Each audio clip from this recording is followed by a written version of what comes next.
Hi, welcome back to my channel. If you're new here, my name is Chelsea. Um, it's funny filming today just because this will be the first and last view of being here because I'm actually moving. But that brings me to what I wanted to talk about today was I am moving to Seattle, and I yesterday made a trip up to Bellingham. It's about, hour and a half, 2 hour drive, give or take. But that's where I grew up. That's where a lot of my longtime friends are. My family, obviously. And the reason for moving to Seattle is just to be closer to work.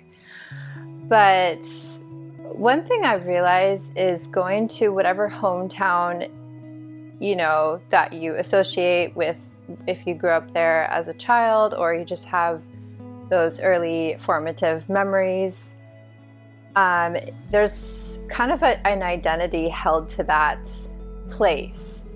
And one thing I've realized is going back to my hometown, it's not just the place, but it's the people there too that almost hold me to that identity of who I used to be when I was, obviously younger.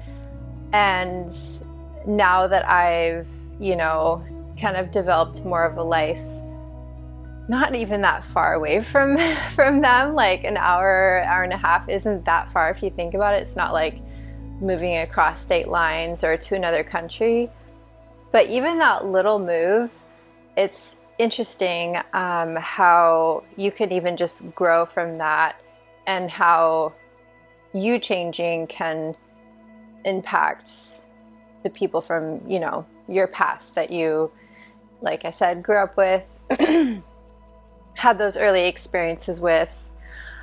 And I just was reflecting because I met up with some friends and obviously saw my family, and they're lovely people. Obviously, I love them, but I realized they're very stuck in an old version of who I used to be.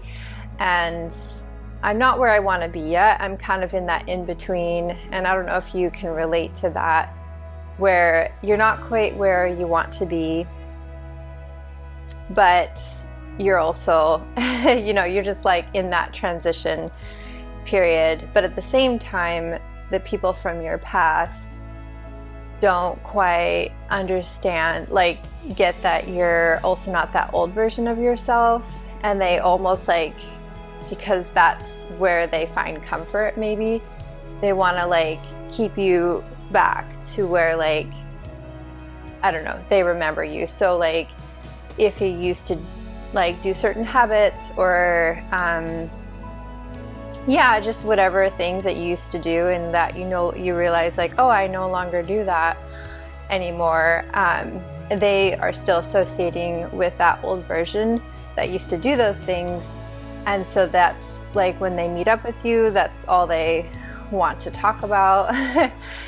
So it became kind of interesting. I just was realizing that as I was driving back home, that's those people in my life that obviously I love very much, but they're very just attached to that old version of myself that I just don't really associate with anymore.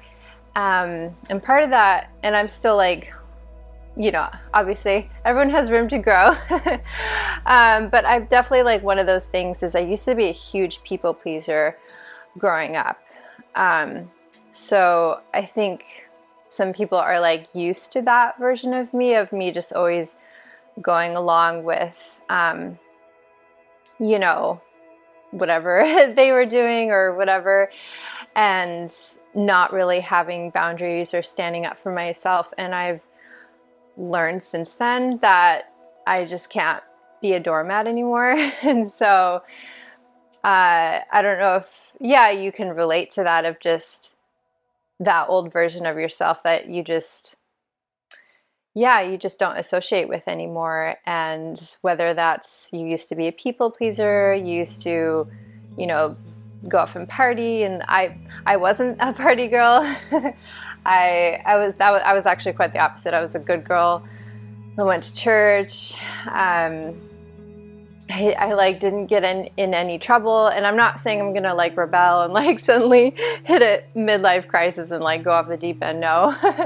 But at the same time, like I'm also not like that cookie cutter version of myself that I think people just want to put me into that box of like not just my friends, but I mean my family too. And so, yeah, if you're just used to people just always kind of wanting to compress you and like mold you into like a version that fit kind of their narrative maybe. And like at the time you're like, okay, maybe they know what's best for me, especially like, you know, your parents or something. You obviously, when you're younger, you trust them.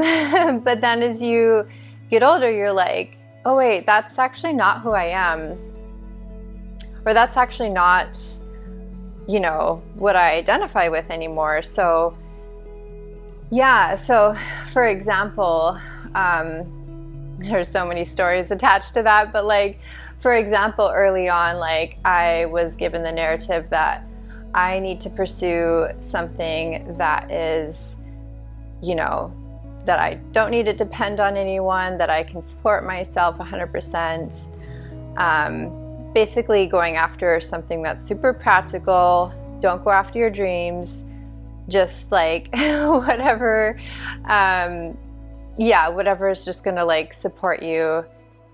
And so basically that led me down to the path of going into nursing, because I thought like, okay, this is the job. I will always have a job. I'll never have to worry about like scrambling to find, you know, work or something. There'll always be work for me. I think it helps that both my parents were nurses. So I was like, oh, I know I'll be good at it. Obviously I care about people. But it wasn't, I realized like I've now been a nurse for like 16 years. It's just not like my deep passion. Obviously there's elements that I enjoy. But I realized like just kind of how it's not really set up for success in the sense of like your mental health success. Like I think a lot of nurses are, at least I'm speaking on my behalf, I think are quite burnt out. Especially if you're like deep in your soul, you just knew you're meant for something else. For me, that is my creative passion. I know that deep down I've always been an artist, and I've never pursued that obviously as a career. But I just realized like I have to start pursuing it, and maybe I'm crazy because like, you know, I'm gonna be 41 in a couple weeks, and like why chase a whole different career, like flip your life upside down, so to speak. But I just am also like, I would hate to like in 10 years from now think, you know, what if I did actually pursue that, and what would happen if like, and then if I didn't. So I'd rather like, and this is to you as well, it's better to go after something that you put your whole heart into, that you're so passionate about, and even if you fail, at least you tried. And so that's the mentality I'm holding on to, because for any people pleasers out there who can relate to this, but I feel like most of my life I've listened to what other people want of me and what other people think is best for me and my life.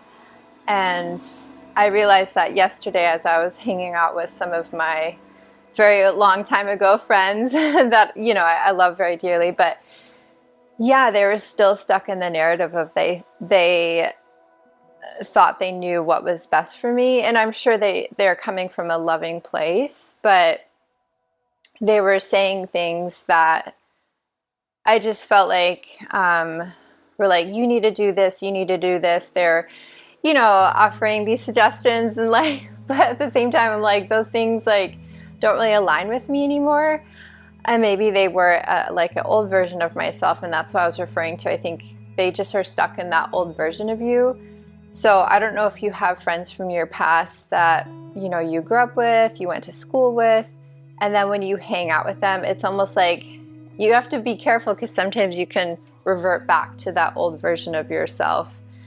And I've heard somewhere where it says who you surround, like the first 5 people that you surround yourself with, like that's kind of who you become. And I don't really hang out with, you know, those old time friends like often, just because our lives are busy, you know, everything.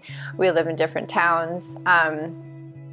But I just realized, like, man, if I would be hanging out with these friends like all the time, I feel like I would just slowly be like compressed into a past version of myself that isn't me anymore.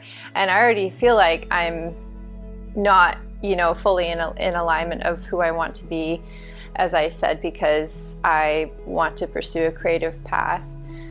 And not everyone understands that, especially my old friends and family. I think they're just in a different mindset of just like, oh, you need to do this and you need to do this, and and they're obviously, they mean well and they're coming from a loving place. But yeah, I was just thinking that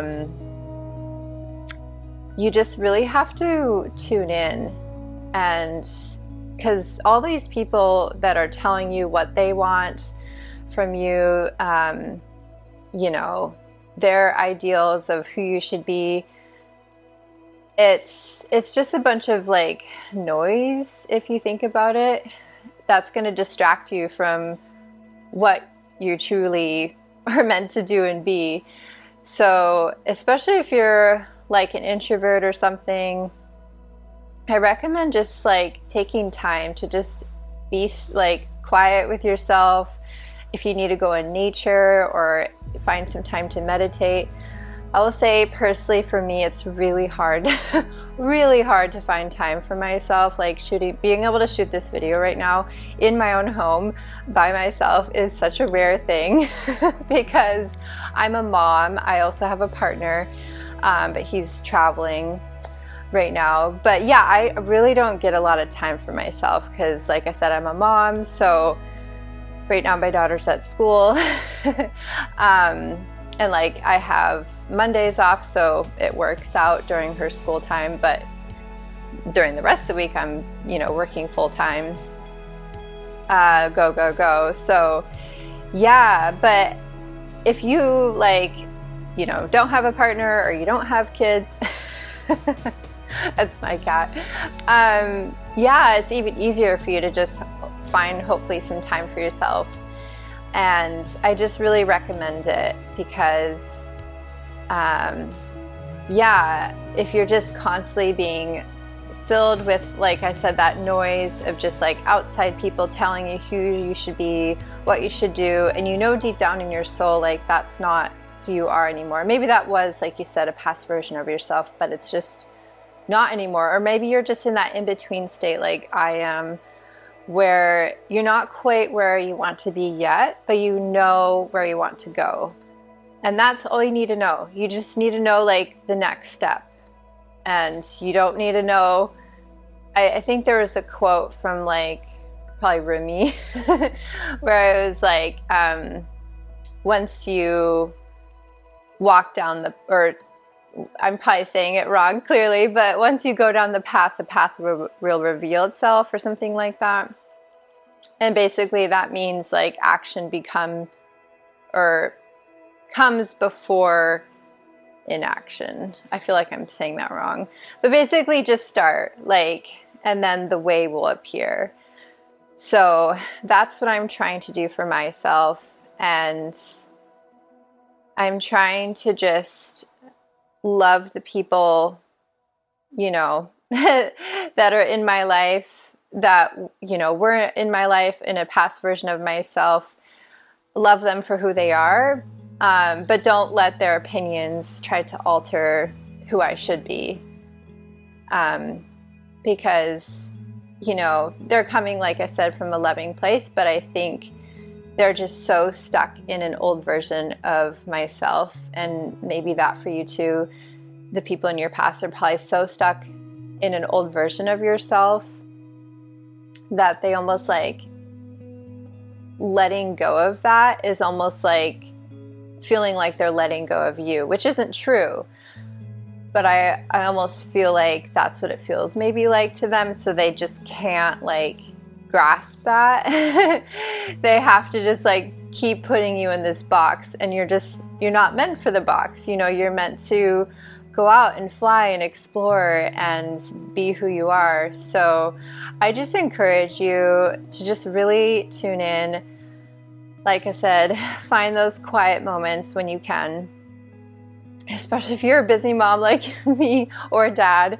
But yeah, just try to find those quiet moments whenever you can. If you are, especially if you're so like going along a certain path that you have based on what other people have told you that you should be and do, and then you're just now discovering like, oh, that doesn't really align with me anymore. That's what I was feeling, you know, and that's when I like finally discovered like, oh, I should I should really start pursuing this other thing because this doesn't align with me anymore. And maybe it did early on, and that's great. But yeah, I just really encourage you to listen to that and try not to just be try not to be deterred from the people on the outside, whether it's from your friends, from your family, or just even outside influence of any kind, who are trying to tell you to be and do something, a version of yourself that you're not.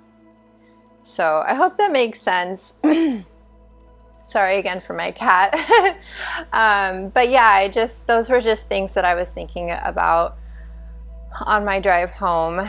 And the last thing I will leave you with is don't let other people's like fear and even maybe negativity of who I'm trying to say, like, because, for example, my friends and family, I think, have this like perception of what Seattle is. They're so afraid because it's like, oh, a big city, and like, yeah, it's a big city. I've actually come to really like aspects of it. Like there's really big, beautiful parks, lots of cute like coffee shops, fun things to do.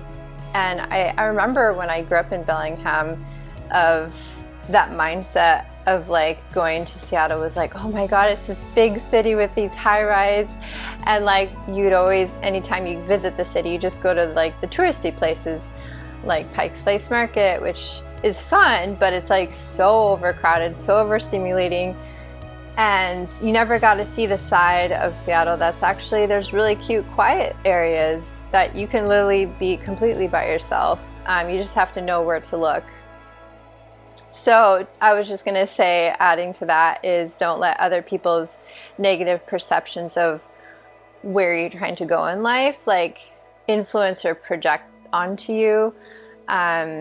Like just do what makes you happy or what you need to do during this time in your life.